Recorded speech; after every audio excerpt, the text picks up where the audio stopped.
Okay, let's dive right into this absolutely incredible story.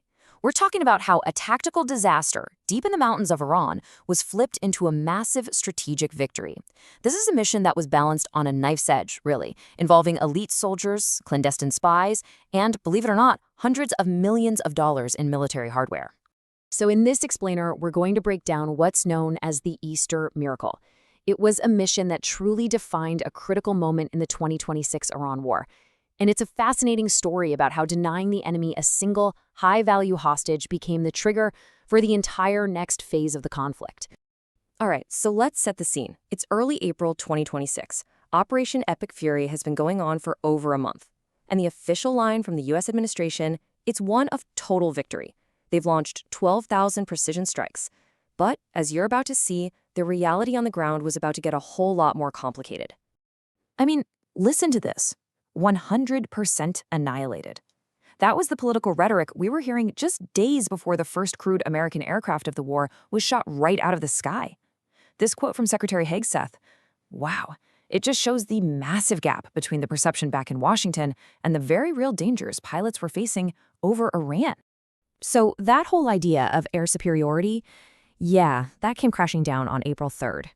Now, an A-10 pilot got hit near the coast and was recovered pretty quickly from the water. But the F-15E, that was a totally different story.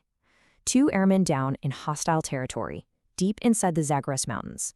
The crisis had begun. And, this shootdown didn't just create a human crisis. It set off this whole chain reaction, a cascade of events. That first F-15E was just the beginning. As you can see from these numbers, the rescue operation itself would end up costing hundreds of millions more in sacrificed aircraft. Just staggering. All right, let's get our boots on the ground, because this thing quickly became a life-or-death race in one of the world's most hostile environments. The F-15's weapons systems officer, a colonel by the way, was now on the run, and believe me, the clock was ticking. So on one side, you've got America's most elite special operators, SEAL Team 6, launching a full-blown rescue mission. But on the other side, you've got a highly motivated enemy with a serious home field advantage.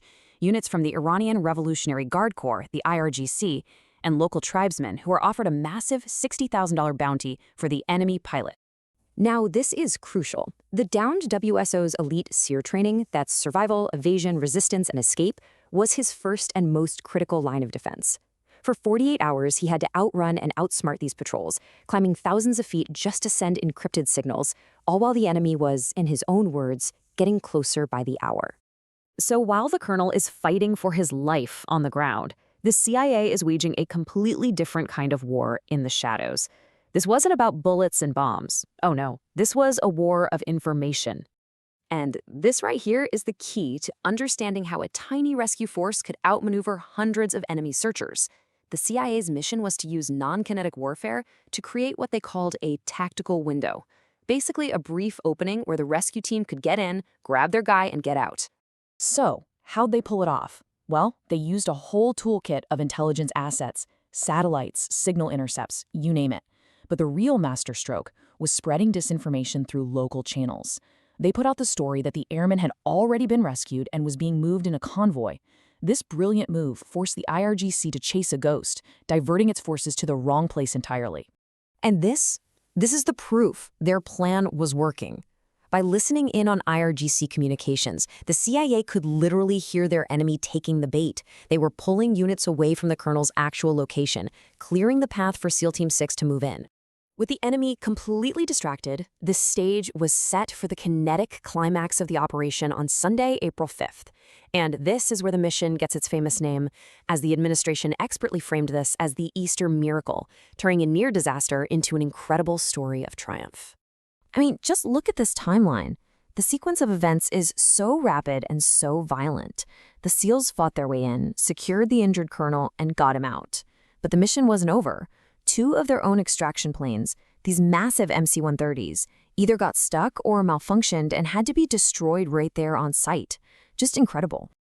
And then you hear it. That radio call. "We got him!" Just 3 words, but they confirmed the tactical victory. After 48 hours of evasion, a shadow war of deception, and a brutal firefight, the mission was a success. And that single moment, It changed the entire strategic direction of the war. Let's just sit with this number for a second. Over $425 million. That's the estimated price tag of the advanced military hardware the U.S. willingly sacrificed to save one life. It's a powerful, powerful statement that reinforces the no airman left behind doctrine, which is just a cornerstone of military morale. But you see, the successful rescue wasn't the end of the story, not even close. It was actually the starting gun for the entire next phase of the conflict. By preventing what would have been a massive hostage crisis, the U.S. administration seized all the political momentum. By denying Iran that high-value hostage, the U.S. completely seized the narrative. Sure, Iranian state media tried to spin the shootdowns as a victory, but the U.S. used the rescue to justify a huge escalation.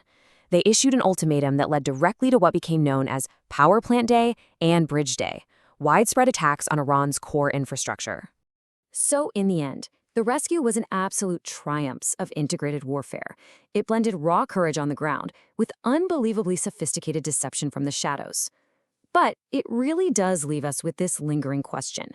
While a mission saved a life and changed the war's momentum, the original strategic threat, 970 pounds of enriched uranium, was still buried under rubble in those same mountains.